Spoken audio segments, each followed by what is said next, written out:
Bienvenue dans cette nouvelle vidéo. Aujourd'hui, on va parler de la plus grosse référence dans le monde du streaming. Bien évidemment, on va parler de Netflix.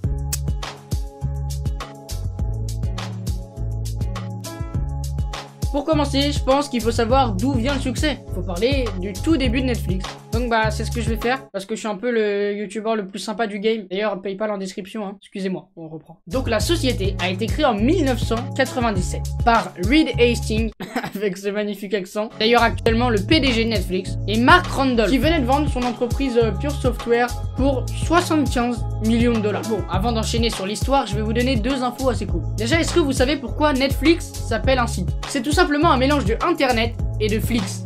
Flix, c'est une expression anglaise pour dire film. Et deuxième info, ça, c'est le premier logo de Netflix. C'était pas mieux avant. L'idée initiale de Netflix, c'était de louer des cassettes. Mais entre toi et moi, c'était casse-couille. Genre, en fait, c'était quasiment impossible. Mais ils se sont dit, ah, il y a un truc qui est en train de marcher en ce moment pas mal. On pourrait louer ça à la place. Et ce truc, c'était les DVD. Donc en 1999, l'entreprise lançait sa location de DVD. Au début, c'était la hesse. On va pas se mytho, il y avait très peu de personnes qui avaient des lecteurs DVD, mais au début des années 2000, le prix des lecteurs DVD a fortement baissé. Mais au contraire, le chiffre d'affaires de Netflix a fortement augmenté. Il a stonks. Parce que du coup, il y avait beaucoup plus de monde qui avait des lecteurs DVD. Suite à ça, ils ont lancé l'abonnement mensuel. Et ça a bien marché. Premièrement, ça a aidé à fidéliser la clientèle. Et en plus de ça, Netflix avait plein d'infos sur ses clients. Ils savaient exactement ce que le client voulait regarder. C'est pour ça que la plateforme a créé un algorithme. C'est le même que vous connaissez maintenant. Si vous regardez une série ou un film, ils vont vous proposer du contenu similaire. Et c'était pareil, mais avec des DVD. Tout ça mélangé offrait à Netflix un grand succès. Ce succès a même aidé l'entreprise à anéantir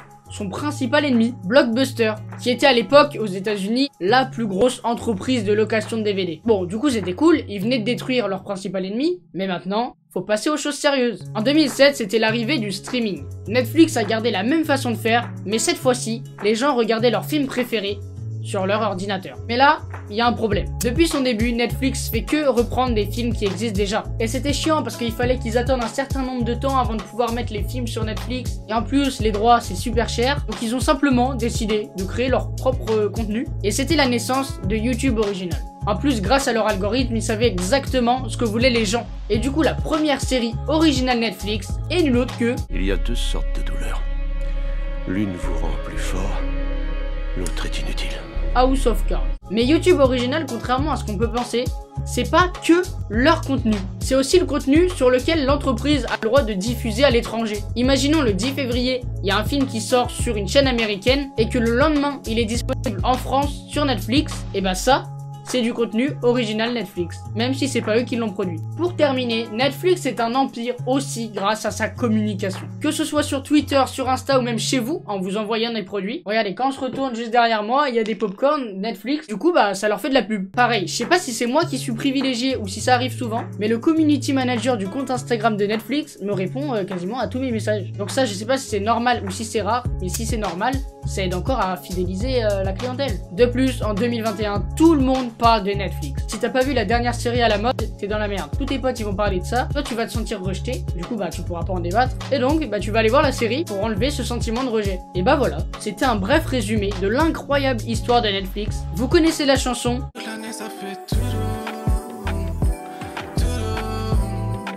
Non, pas ça. Vous pouvez liker, vous abonner pour ne pas louper mes prochaines histoires. D'ailleurs, si vous voulez que je vous raconte d'autres histoires, n'hésitez pas à me le dire en commentaire. Et vous pouvez aussi partager cette vidéo à vos potes pour pouvoir en parler dans la récré. Et salut, à la semaine prochaine pour une nouvelle vidéo. Si j'en sors une la semaine prochaine. Sinon, venez sur Instagram, c'est cool là-bas.